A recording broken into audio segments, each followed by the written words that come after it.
بسم اللہ۔ عثمان رضی اللہ عنہ اور شعر و شعراء۔ شاعری اور شعراء کے ساتھ عثمان رضی اللہ تعالی عنہ کے تعلق کے سلسلے میں مراجع اور مصادر کے اندر بہت ہی کم تذکرہ ملتا ہے، حالانکہ آپ کی مدت خلافت بنسبت دیگر خلفائے راشدین کے طویل تھی، لمبی تھی، اور جو قلیل تذکرہ ملتا ہے اس سے یہ واضح ہوتا ہے کہ آپ اسلامی عقیدے کے اسی عام منہج پر قائم تھے جس کے نقوش رسول اللہ صلی اللہ علیہ وسلم نے واضح فرمائے تھے، اور جس راستے پر ابو بکر اور عمر رضی اللہ عنہما چلے تھے۔ اس میں کوئی شک نہیں کہ ان میں سے ہر ایک کا اپنا امتیازی مقام تھا۔ ابو بکر رضی اللہ عنہ علم کی گہرائی اور وسعت، فن انساب اور حسن مجالست اور روایت شعر میں شہرت رکھتے تھے، اور عمر رضی اللہ عنہ شعر کی تعلیم و تعلم پر ابھارنے میں مشہور تھے، اور کوئی بھی واقعہ پیش آتا تو اس کی مثال میں شعر پیش کرتے۔ مزید آپ خود شاعر تھے، لیکن عثمان رضی اللہ عنہ کے سلسلے میں شعر و شاعری میں اس طرح کا انہماک یا شعراء سے گہرا تعلق نہیں مذکور ہے۔ یہ بات معہود ہے، یعنی مشہور ہے، کہ شعراء حضرات عمراء کے دروازوں پر ان کی خوشنودی اور عطیات کے حصول کی خاطر ٹوٹ پڑتے ہیں، لیکن یہاں ہم دیکھتے ہیں کہ عثمان رضی اللہ عنہ کے دور خلافت میں وہ حضرات شہر اور دارالخلافت چھوڑ کر بادیانہ نشینی کو ترجیح دے رہے ہیں۔ ادبی اور تاریخی کتابوں میں بعض ابیات یعنی بعض شعر عثمان رضی اللہ عنہ کی طرف منسوب ہیں، اور بعض ان اشعار کا ذکر آیا جن کو عثمان رضی اللہ عنہ نے بطور مثال پیش کیا ہے۔ ان ابیات میں سے جو آپ نے کہے وہ یہ ہیں: وَعْلَمْ أَنَّ اللَّهَ لَيْسَ كَصُنْعِهِ صَنِيعٌ وَلَا يَخْفَى عَلَى مُلْحِدٍ، اور جان لو کہ اللہ کی کاریگری کی طرح کسی کی کاریگری نہیں، اور یہ کسی ملحد پر مخفی نہیں۔ اور اکثر آپ اپنے کہے ہوئے اشعار پڑھا کرتے تھے جس کی فہرست طویل ہے، کسی اور سے یہ اشعار معروف نہیں ہے۔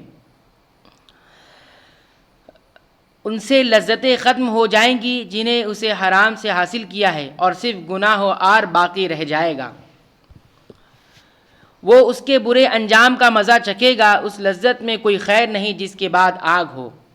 جس دن بلوائی آپ کو قتل کرنے کے لیے آپ کے گھر میں گھسے، اس وقت اس موقع پر آپ نے یہ شعر کہا کہ میں دیکھتا ہوں کہ موت کسی عزیز کو باقی نہیں رکھتی، اور نہ ملک میں کسی پناہ طلب کرنے والے کے لیے پناہ گاہ اور چراگاہ چھوڑتی ہے۔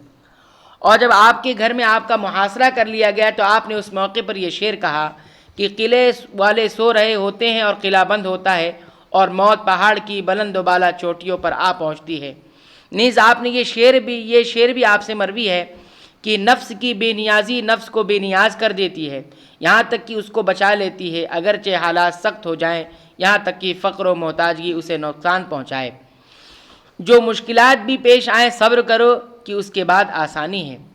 ہم شعر کے آخری بیت کو دیکھتے ہیں کہ وہ قرآنی معانی پر مشتمل ہے۔ اللہ تعالیٰ نے فرمایا ان مع العسر یسرا، یقیناً سختی کے ساتھ آسانی ہے۔ تو اسی بات کو عثمان رضی اللہ عنہ نے شاعری میں پیش کیا ہے۔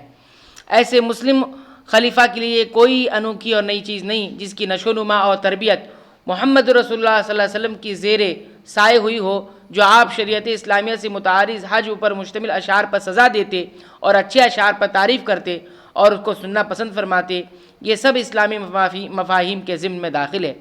تیسرے خلیفہ راشد نے اگرچہ شعر کا اہتمام نہ کیا اور شعراء کو اپنے قریب نہ کیا، لیکن فسادیوں کے ہاتھوں آپ کی شہادت نے سیاسی اشعار کی ترقی کا دروازہ کھول دیا، اور بعد کے اسلامی ادوار میں دور میں مؤثر صحافتی فن قرار پایا۔ آپ کی شہادت کی مناسبت سے بہت سے شعراء صحابہ نے اشعار کہے۔ انشاءاللہ ہم آئندہ صفحات میں اس کا تذکرہ کریں گے۔ تو یہ تذکرہ تھا عثمان رضی اللہ تعالیٰ عنہ کا شعر و شاعری کے ساتھ کیا تعلق تھا۔ انشاءاللہ آئندہ درس میں عثمان رضی اللہ تعالیٰ عنہ کی شخصی اوصاف، یعنی آپ کیسے دکھتے تھے، آپ کے اندر کیا کیا کمالات تھے، وہ ذکر کریں گے۔